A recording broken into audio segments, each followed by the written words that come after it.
کئی سال پرانی بات ہے کہ تلسی پور گاؤں میں ایک بادشاہ حکومت کرتا تھا۔ بادشاہ کا نام بلراج سنگھ تھا۔ وہ بہت ہی رحم دل اور رعایا کے ساتھ بہت اچھا سلوک کرتا تھا، اسی لیے سب لوگ اس سے خوش تھے۔ بادشاہ کی ایک بیٹی بھی تھی جس کا نام سنوبر تھا۔ سنوبر بہت ہی خوبصورت، سشیل، جوان تھی۔ سنوبر کو بہت شوق تھا کہ وہ نئی نئی جگہوں پر جائے، باغات میں گھومے پھرے، اس لیے وہ ہر وقت کہیں نہ کہیں جاتی رہتی تھی۔ اسی گاؤں میں ایک غریب کسان بھی اپنے خاندان کے ساتھ رہتا تھا۔ اس کا خاندان تھوڑا بڑا تھا، ان کا گزارا کرنا بہت مشکل تھا۔ کسان کا ایک جوان بیٹا تھا جس کا نام راجو تھا۔ راجو بھی اپنی آمدن سے زیادہ خوش نہیں تھا، کیونکہ اس آمدن میں ان سب کا گزارا اتنے اچھے سے نہیں ہو پا رہا۔ راجو کی خواہش تھی کہ وہ لوگ بھی خوشحال زندگی گزاریں۔ غرض ہر کوئی گاؤں میں اپنی اپنی زندگی گزار رہا تھا، سب لوگ اپنی اپنی جگہ پرسکون تھے کہ اچانک ایک دن ایک انہونی خبر سنائی دی۔ کچھ لوگوں کا کہنا تھا کہ گاؤں سے تھوڑا سا دور ایک غار ہے جہاں جو کوئی بھی جاتا ہے وہ کبھی واپس نہیں آتا۔ سب لوگ بہت حیران ہوئے۔ بات اڑتے اڑتے بادشاہ کے محل تک جا پہنچی۔ بادشاہ بہت حیران ہوا، لیکن بادشاہ کو اس بات کی تشویش ہوئی کہ آخر اس غار میں ایسا کیا ہے۔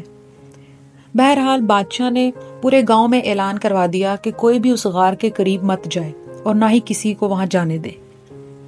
کافی دن گزر گئے۔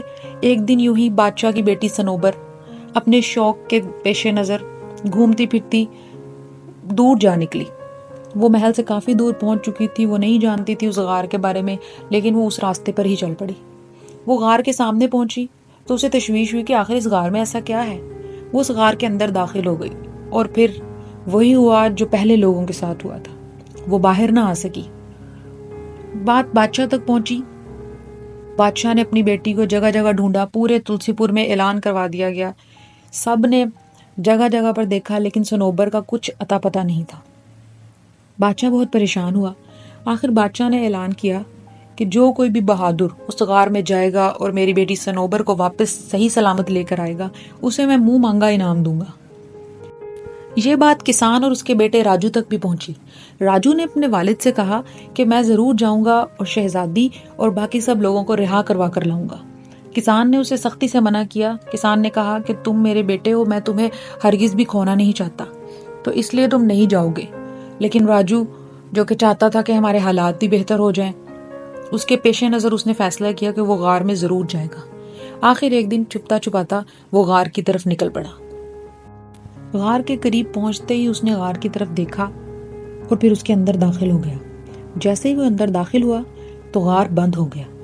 اندر جاتے ہی اس نے عجیب و غریب منظر دیکھا کہ وہاں ایک بوڑھی چڑیل تھی اور غار سونا تھا، بالکل ویران تھا، اندر کوئی بھی موجود نہیں تھا۔ چڑیل اس کی طرف دیکھ کر ہنسنے لگی اور بولی کہ تم بھی باقی لوگوں کی طرح میرے چنگل میں پھنس چکے ہو، میں تمہیں واپس نہیں جانے دوں گی۔ راجو نے کہا کہ آخر تم چاہتی کیا ہو؟ تم نے کیوں ان سب لوگوں کو بھی قید کیا ہے اور مجھے بھی واپس نہیں جانے دینا چاہتی؟ تو چڑیل نے کہا کہ اگر تم واپس جانا چاہتے ہو اور ان سب کو بھی لے جانا چاہتے ہو تو میری 3 پہیلیاں ہیں جو تمہیں بوجھنی ہوں گی۔ اگر تو تم صحیح طرح ان کا جواب دے پائے تو میں تمہیں اور ان سب لوگوں کو یہاں سے جانے دوں، نہیں تو تم بھی باقی لوگوں کی طرح یہیں پہ ہمیشہ ہمیشہ کے لیے قید ہو جاؤ گے۔ راجو سوچ میں پڑ گیا، آخر ان پہیلیوں کا اس غار سے کیا تعلق ہے؟ پھر راجو نے آخر کچھ سوچ کر جواب دیا کہ ٹھیک ہے، تم پہیلیاں پوچھو، میں جواب دوں گا۔ بوڑھی چڑیل کی پہلی پہیلی کچھ یوں تھی: وہ کیا ہے جس کی آنکھیں نہیں پھر بھی روتا ہے، اور اس کے پر نہیں لیکن پھر بھی اڑتا ہے؟ راجو کچھ دیر سوچ میں پڑ گیا، لیکن وہ بہت ہی ذہین تھا، اس لیے جلد ہی اس کا جواب دے پایا۔ راجو نے کہا کہ بادل۔ تو چڑیل بولی، ہاں واقعی، یہ تو تم نے صحیح جواب دیا۔ اچھا تو ٹھیک ہے، اب میری دوسری پہیلی کی باری ہے۔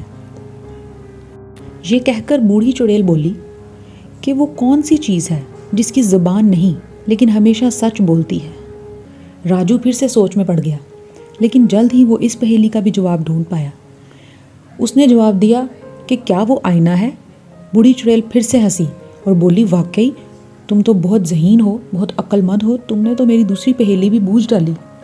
تو ٹھیک ہے، اب میری تیسری پہیلی بھی تمہیں بوجھنی ہوگی اگر تم یہاں سے واپس جانا چاہتے ہو تو۔